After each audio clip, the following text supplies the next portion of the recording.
This is part 2 of Unit 5, and again we're dealing with how America is changing now, especially the cities of the North and the West. But because of the Industrial Revolution and the Market Revolution, what changes in lifestyle and things like that is happening to America. And last time, in the first part, we talked about the horrible working and conditions and the long hours and low wages.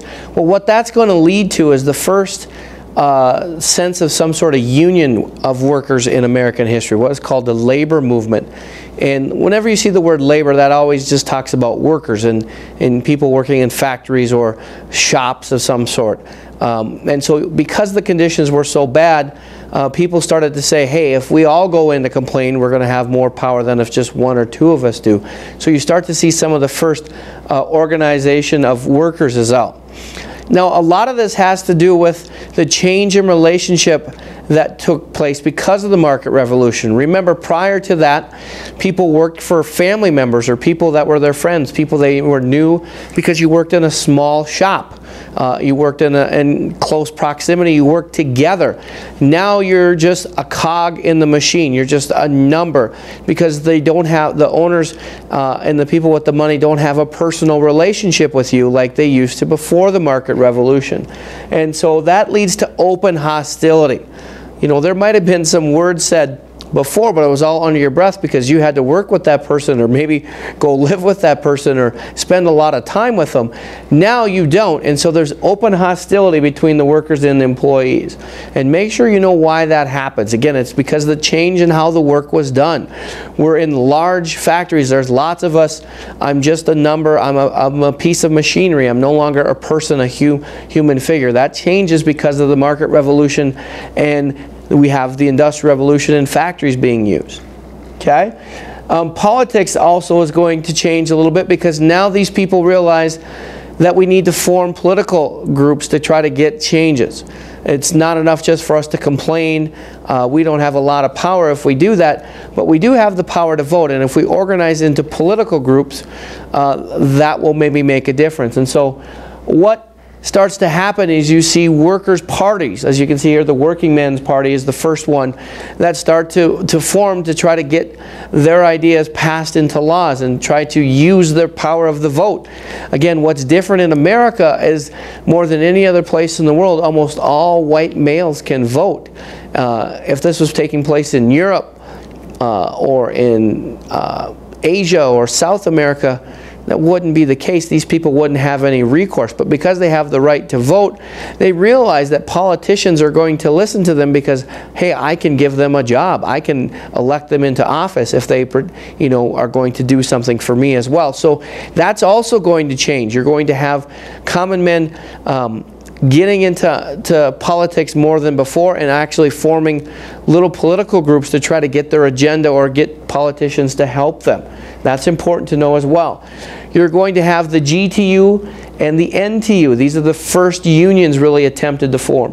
The GTU is the General Trades Union and the NTU is the National Trades Union.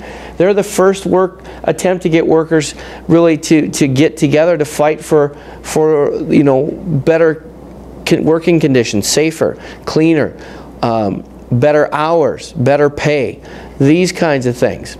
But one thing to keep in mind, these early unions did exclude people. If you could guess, probably who would you guess? Again, hopefully you guess minorities, blacks, women, and they also are going to exclude what they consider to be unskilled workers, people that, you know, just do a task that, you know, takes 5-10 minutes to learn, unskilled, you know, push a button on a machine, pull a lever, go from here to there, you know, the ditch diggers of the world. They're going to exclude those. Those aren't good enough to be part of this as well. You have to have a trade like a carpenter or a shoemaker or a brickmaker, something that takes some sort of time to learn a skill. So the first unions are formed. This is kind of the inklings of this. Again, this is the mid-1800s, but again, you see the prejudice playing a role here. Only certain people are going to be allowed in. A little bit more about the politics. Not only are you going to have workers fighting for rights using politics, but you're going to have politics of the city. Cities are going to see differences as well. The main difference is the elites are going to lose control. you know, the elites that made the Declaration of Independence and the Constitution, those guys are no longer going to be running the show because there's more common people. And so the more now that we have more common people voting, you have more of those types of people in politics than ever before. Again, remember, this is in the North and the West. In the South, it's all going to be run by the planter class. Again, because there the politics is based on slavery. The more slaves you have, the more money you have, and the more power and influence you have. Remember, in the South you serve those above, and the people below aren't going to be allowed to be participating in the politics because they're not good enough. They're thought of as inferior. So you have kind of the elites losing control. So Alexander Hamilton and the boys wouldn't be playing as big a role in the politics if they were in this day and age. It would be more of the common people. Cities are now going to be run by professional politicians. Hamilton, even Jefferson and Madison and those guys, they were just politicians because they had to be. They thought, you know, I'm a public servant. But they had lots of other interests as well. They were scientists, they were philosophers, they were writers. Now you have people that are just politicians. That's what they do. They're just there to stay in power and to help their friends get elected as well. And so they form these things called political machines, which basically is an organization just designed to keep certain people in power. Okay, just certain one, like the political boss, the leader of it, he just figures out a way to keep his friends always getting elected so he can keep his power and line his pockets and make lots of money. Okay, the best example, or the most famous example, is the biggest one, which was Tammany Hall in New York City, run by a guy named Boss Tweed. This was the biggest political machine, and basically it would rig elections and do whatever it had to do to stay in power. It would often do favors for the immigrants or poor people. Hey, you're starving, here's a turkey. Hey, you don't have enough money to get your kid's operation to save his life, here's some money. Pay me back when you can. All you had to do is agree to vote for me. And we'll see some clips on this in class as well. But students often say, well, okay, they had to vote for him, but how would you know who they voted for? Well, because in this time period, again, mid-1800s, there's no secret ballot. When you vote, you actually, hey, I vote for this guy, that's the red sheet, this other candidate's the blue one, and green one, and so forth.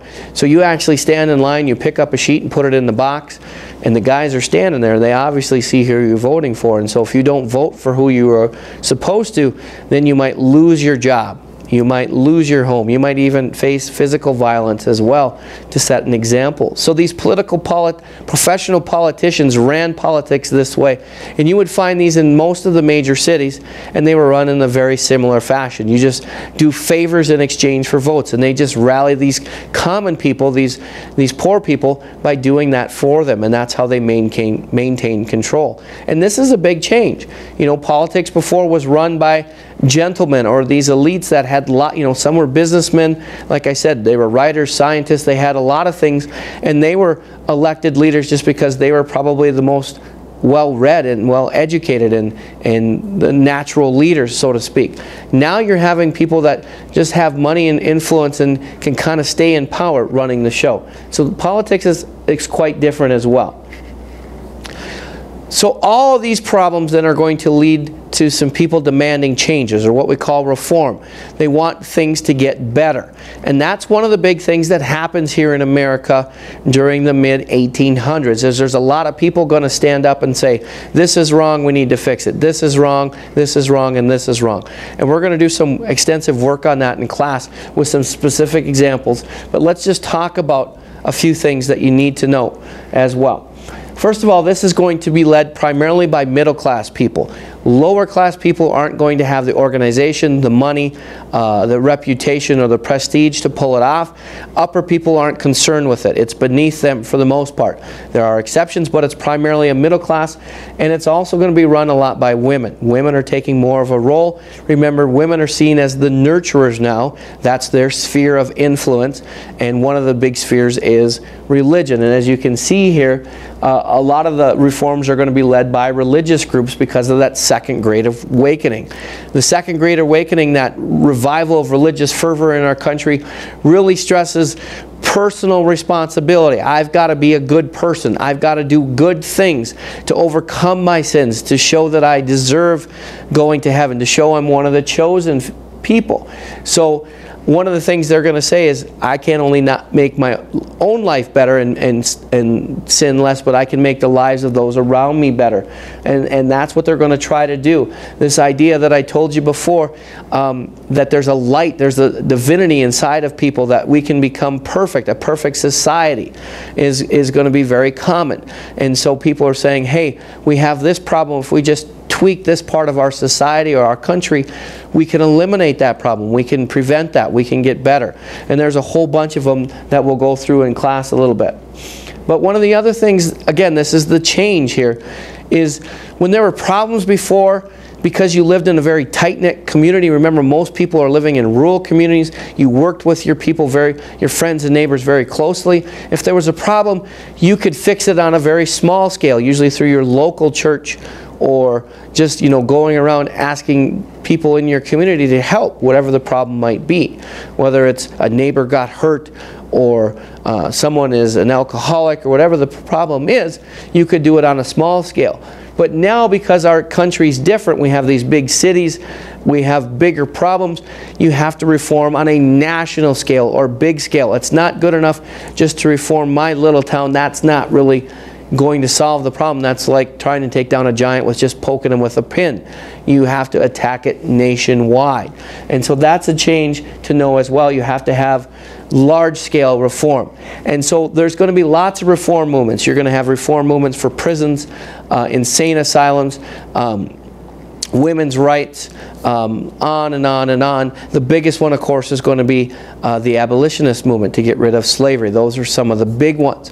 But we'll do a lot more examples in class. We'll go through some of those and read about them in class. So you just need to know some examples and some of the people that are associated with those.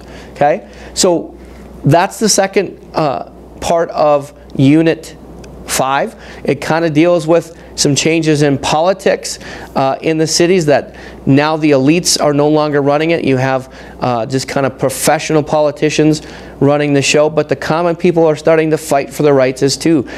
They're forming their own political groups to try to get changes. They're forming their unions to try to protect themselves and fight against the wealthy. And they're also fighting against some injustices that they see in their society. And so that's the end of part